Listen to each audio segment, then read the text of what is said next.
Good day, everyone. I am Herling Joy Asruelan, the second reporter of Group 1. For today's discussion, I will discuss to you the definitions of special education. So, first, let us define special education. Special education is an individualized education for children with special needs. It is specially designed instruction at no cost given to the parents or guardian to meet the unique needs of a child with disability, including instructions conducted in the classroom, in the home, in hospital, in institutions, and in other settings. The education of a person who have physical, mental, social, or sensory impairment and cultural difference so as to require modifications of the special curricula. The program special services and physical facilities help them to develop their maximum capacity.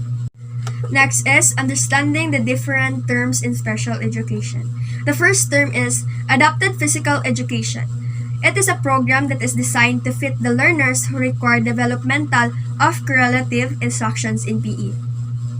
It is also the art and science of developing, implementing, and monitoring a carefully designed physical education instructional program for a learner with a disability, based on a comprehensive assessment to give the learner the skills necessary for a lifetime of rich leisure, recreation, and sport experiences to enhance physical fitness and wellness. The second term is acquisition deficit.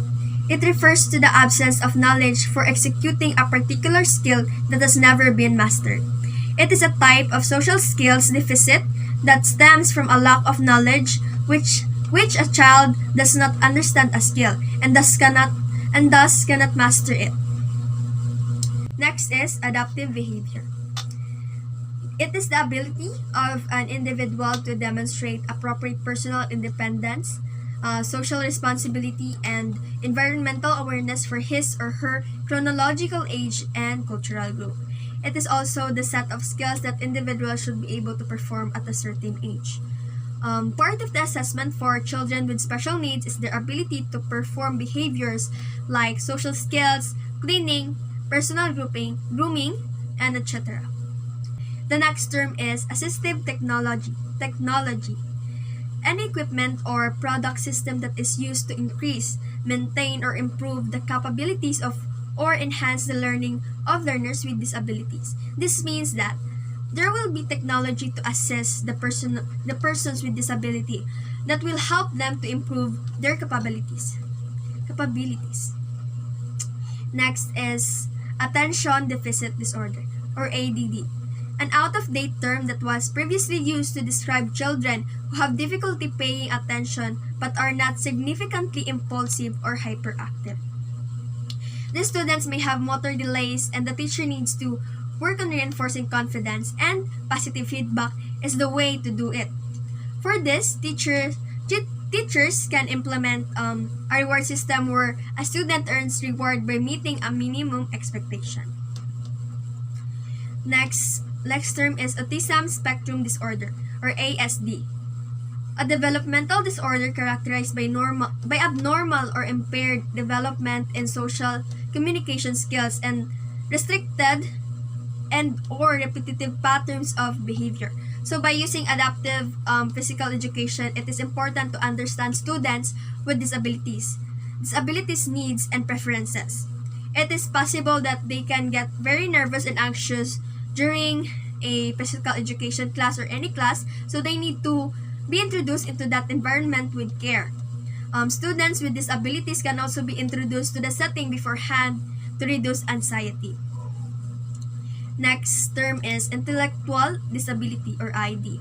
Replaces the terms mental retardation. Mental retardation means significantly below average general intellectual functioning, existing concurrently with deficit in adaptive behavior and manifested during the developmental period that negatively impacts a child's educational performance.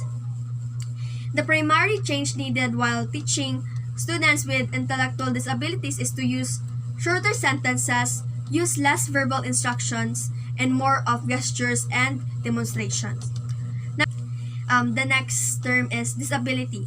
an inability or incapacity to perform a task or activity in a normative manner. This can be connected to persons with disabilities that has long-term physical, mental, intellectual, or sensory impairment, which, in interaction with barriers, hinders his full and effective participation in society equally with others. Next term is hearing impairment. An impairment is an impairment in hearing, whether in permanent or fluctuating rather, that adversely affect a child's education performance. For these people, it is important to communicate using his or her preferred means of communication. Incorporate visual aids with easy to comprehend images while instructing. Repeat comments and make sure that the student has understood the instruction by getting him or her to repeat the action. Next is special language impairment or SLI. A communication disorder such as stuttering, impaired articulation, a language impairment, or a voice impairment that negatively impacts a student's educational performance. This refers to problems in communication and related areas such as oral motor function. These delays and disorders range from simple sound substitutions to the inability to understand or use language or use the oral motor mechanism for functional speech and feeding. Next is reading comprehension. It is the ability to understand what one has read. It is the ability to process text, understand its meaning, and to integrate with what the reader already knows. And lastly, receptive language. Receiving and understanding spoken or written communication. Receptive language skills include listening and reading. It refers to how your child understands language. Expressive language refers to how your child uses words to express himself or herself. Young children with language difficulties may have difficulty interacting with other children.